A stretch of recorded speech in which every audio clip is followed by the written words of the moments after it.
Hi Blender fans, in this video I want to show you how to use the Python API in Blender 2.8 to get the current unit settings and use it in your add-on. I used it here in my JMeshTools add-on to display and work with the units for precise editing in my custom text box.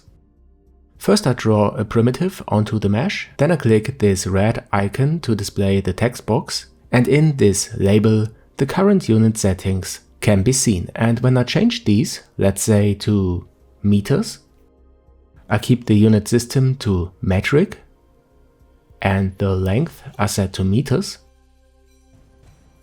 And then I open the text box again and the label shows meters and the value is converted Blender units to meters.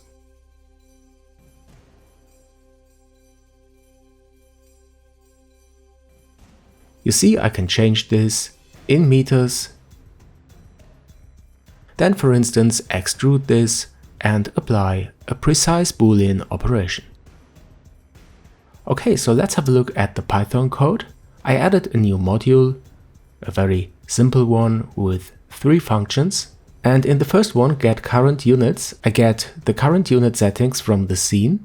And in a very large if-else statement, I return a tuple that contains the current unit as string for the label, and a scale that I can use to convert Blender units to real units and vice versa.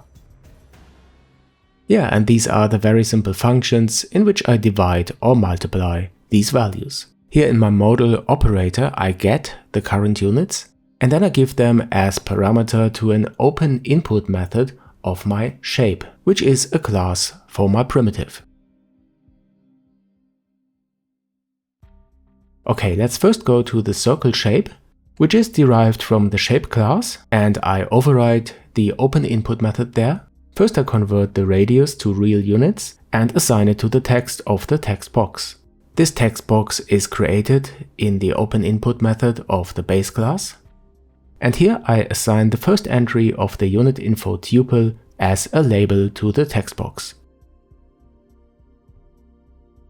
When the input is applied when the enter key is pressed, a method applyInput is called, and then I do the opposite operation. I convert the units to Blender units again and assign it to the radius of the circle shape. Then the shape is recreated, the circle in this case, and the box is closed. I know at the moment there is some possible loss of data because I'm rounding to 3 decimals, but I think I will add a new property to the text box called value so that I can distinguish between the real value and the display text. Okay guys, I hope you liked this short Python explanation in this tutorial. If you do, then don't forget to subscribe to this channel if you haven't already, and if you have any questions then add these to the comments below. If you're interested in programming, then also subscribe to my new channel, Jayanam Develop.